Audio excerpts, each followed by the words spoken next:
menetapkan dan mengesahkan Des Pilkada untuk melaksanakan tugas-tugas yang berkaitan dengan tahapan atau proses pemilihan calon kepala daerah Kabupaten Alor yang akan segera berlangsung.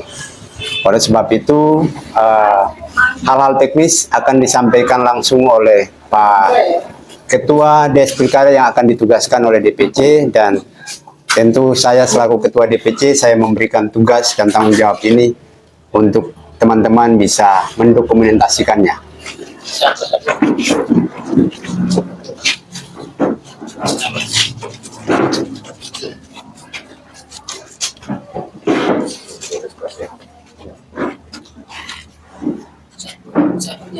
Ya, Ketua Des Pilkada hari ini ditetapkan ya Pak Ernest selaku Sekretaris DPC dan juga anggota DPRD Kabupaten Alor, dan ditugaskan menjadi Ketua Des Pilkada DPC PKB Kabupaten Alor.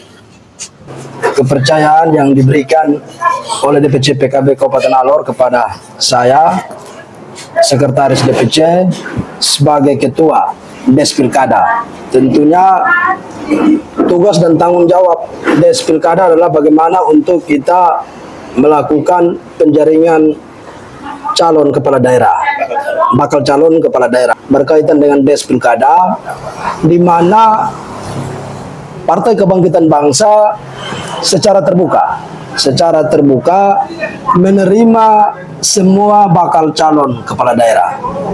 Oleh sebab itu, atas kesepakatan pertemuan sore ini, kami sepakat pembukaan pendaftaran terhitung tanggal 15 sampai dengan tanggal 30 April 2024. Oleh sebab itu, 1-2 hari ini kita sudah mulai kerja-kerja Des Pilkada, mulai membuka pendaftaran kepada semua kader-kader terbaik Alor untuk mendaftar sebagai bakal calon bupati dan wakil bupati.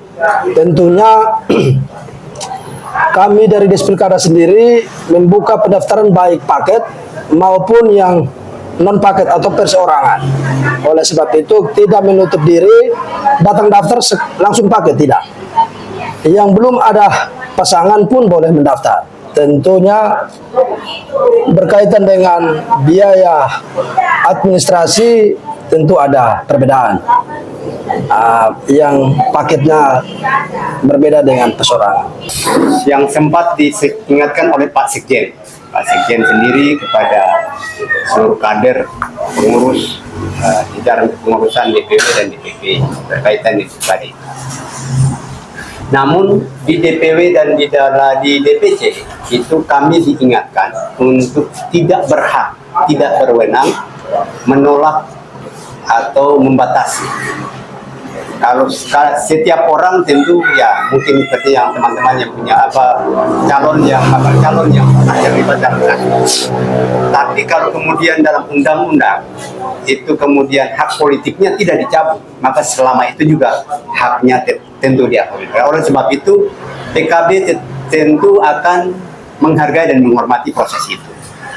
Dan kami di DPW dan DPC tidak diperbolehkan untuk menganulir salah satu bakal calon atau bakal calon siapapun yang mendaftar dengan dan kami di bawah tidak diberikan ruang itu, dan ruang itu hanya kewenangan sepenuhnya ada pada DPP. Nanti saat tahapan fit and proper test akan digelar oleh DPP, dan di sanalah yang kemudian aturan-aturan itu akan kemudian ditanyakan kepada semua bakal calon yang ada. Untuk biaya administrasi, kalau yang paket itu sebesar 20 juta, kalau yang perorangan itu sebesar 10 juta. Biaya besaran administrasi yang kemudian diterima ini akan digunakan yang pertama untuk melakukan pembiayaan proses yang ada, dan juga akan ada melakukan konsolidasi internal partai mulai dari tingkat DPC dan DPAC. Akan ada musyawarah pimpinan cabang yang melibatkan seluruh pimpinan anak cabang, dan tentu itu semuanya akan membutuhkan sumber daya, dan oleh sebab itu kami sepakat rapat dalam DPC dan kami menetapkan angka itu.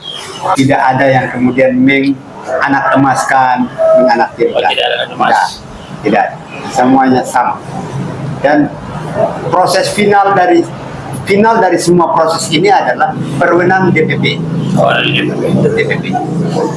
DPP lah yang punya kewenangan penuh dalam urusan penetapan, mengevaluasi, menilai, mengevaluasi, dan bahkan menetapkan hasil dari yang kita proses hari ini.